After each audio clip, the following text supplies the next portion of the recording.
大家好，欢迎观看居家101，我是阿杜。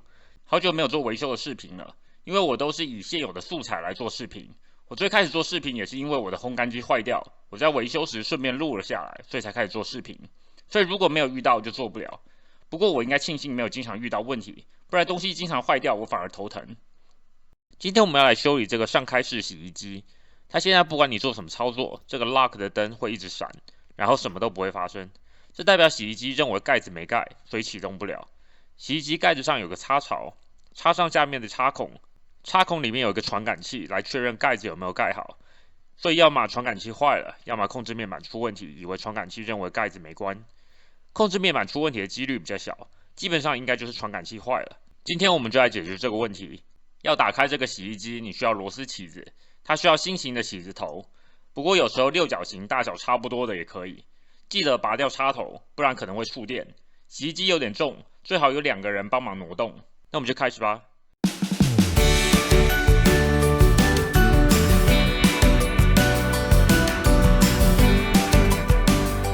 首先，我们先试试重置洗衣机，看它会不会重新认为盖子盖了。重置的方法需要拔掉插头1分钟，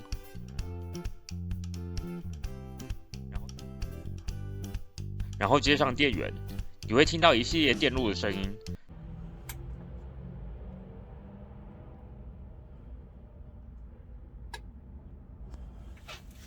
然后你可以尝试打开电源，有时候这样就可以解决问题。如果不行的话，长按开机键6秒，然后再开一次。你可以看到没有变化，还是 lock 的灯一直闪。我们这边来尝试一下启动自动测试模式。这个模式可以旋转这个旋钮，让指示灯显示到依照说明书的某个模式来进行测试。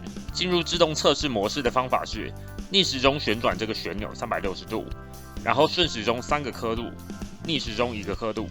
有时候可能要尝试个几次才会进入。进入自动测试模式后要如何测试，详细请看说明书。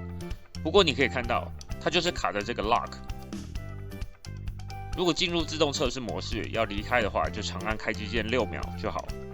这方法基本上在大部分有这种一排指示灯，然后有一个大的控制旋钮的上开式洗衣机都是通用的。更换洗衣机盖子开关的方法，在这些洗衣机上也基本上是通用的。这个情况基本上是确定是洗衣机盖子的开关坏了。这个孔里面，如果你仔细观察，是可以看到开关已经往下掉了。洗衣机上应该会有它的型号，在网上查查这个型号使用的开关就可以找到了。我在 Amazon 买了这个部件，我们来看看它的结构。它后面有一个3孔接头，前面有个开关，它可以侦测洗衣机盖子有没有盖，然后也可以在洗的时候把盖子锁住。我们现在来更换，首先我们把插头拔掉，把进水口关闭，然后我们把洗衣机转过来，必要的话还要挪走排水口，然后把热水跟冷水进水管拆下来，把后面的螺钉拿下来。我最近开始使用这种小的电动螺丝起子，这样方便一些，可以不用拿那个大的。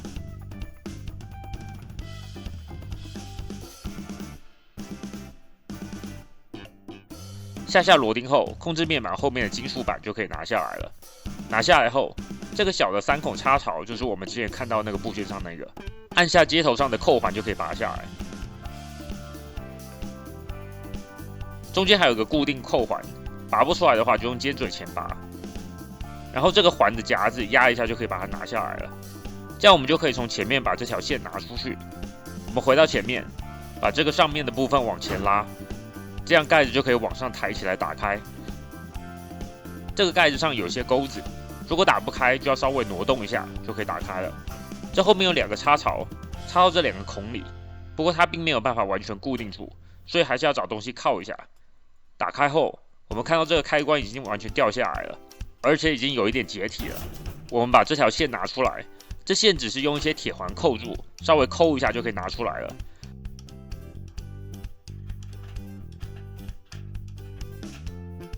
这上面的部分应该是要先拿出来的，但是这个断掉了，所以我最后才拿。这个要往侧边推，然后就可以撬出来。放进去的话就是相反的，先往侧边插进去，然后压进去，然后往回归位就可以固定住了。固定后，把电线放入扣环，线放回洞里，把环卡回那个洞里。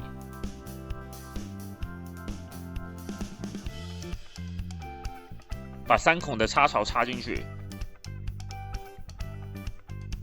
中间这个插回去。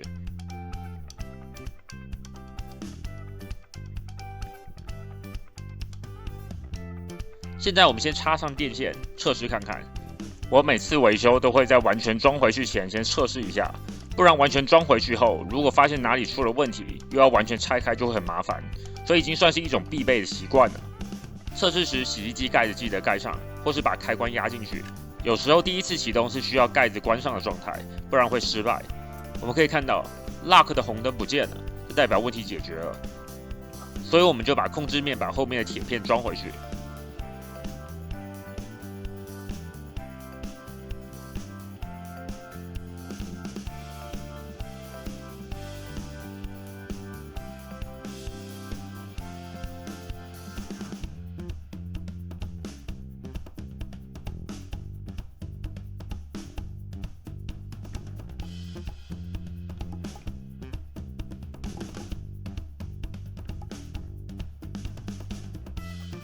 然后把进水管装回去。这2个进水口是塑料的，所以要把进水管拧上去时要控制好力度。这在很多仪器上都有类似的问题，所以我通常只用2到3根指头控制夹子，把手能拧的极限再稍微多转一点就好了。最后把插头插上，还有洗衣机归位。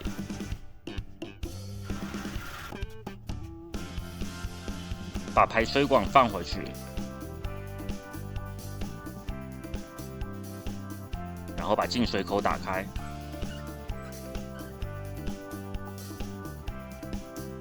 我们再试一次。我们可以看到它已经开始洗了。这时候检查一下有没有漏水，然后等一下我们回来看看，看它有没有正常工作。这样我们就完成了。如果你觉得视频有帮助，请按赞、订阅并开启小铃铛。我会尽量更新各种居家建议，希望对大家有帮助。非常感谢，谢谢收看。居家101内容主要分为维修、维护、安装、升级、清洁以及产品使用的心得。希望各位以最少的经费来达到最高的生活品质。各位用不到这些技能自然是最好，但是如果遇到，希望视频能对你有帮助。谢谢。